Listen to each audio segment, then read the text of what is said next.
takeaways from Jill's teaching techniques, or everything she shared. And I like what she said about effort and improvement, you know, and grading on their own ability, each student on their own ability. I had a student at another institution last semester, and she came in, she's just nothing, or tell me, lady, nothing.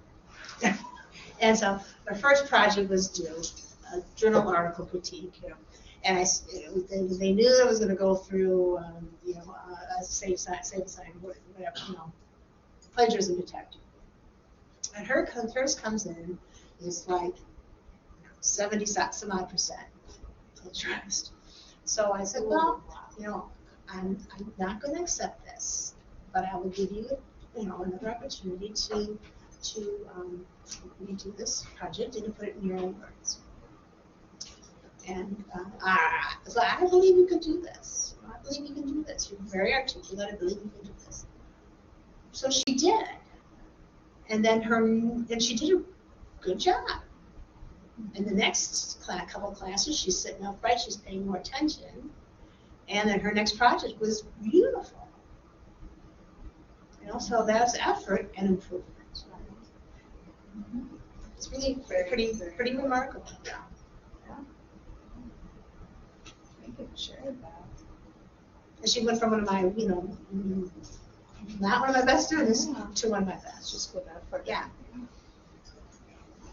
Well, that speaks to Jill's holistic approach, right? It took you to be the cheerleader, supporter, to say, I know what happened here. I'm going to give you another chance, and I believe in you. And sometimes that's all that it takes for something to click or to care. You know, well, okay, she cares, so I'll try.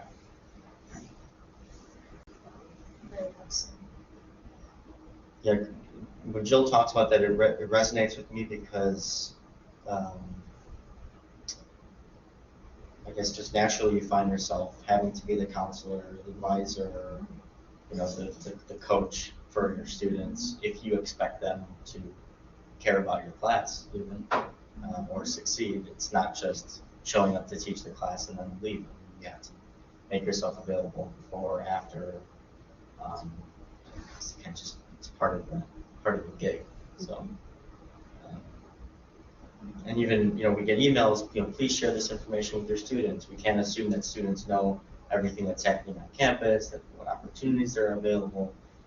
So there's kind of that added element that's required of us to make sure that students are being communicated with.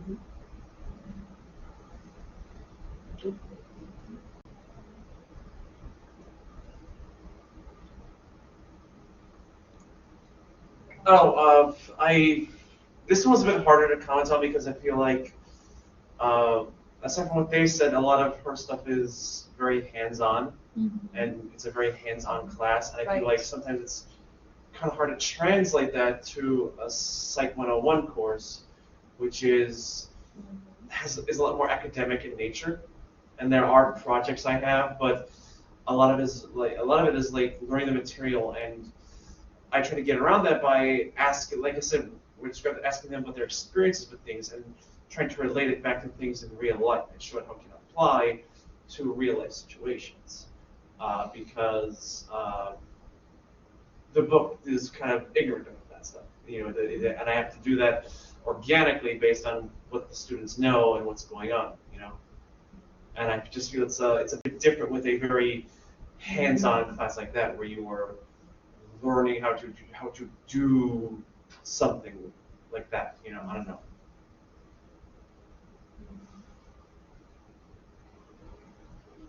Okay, well, keep thinking about it. Different classes. Well, let's see what Leslie has to say. Leslie is a counselor, so you're going to get a different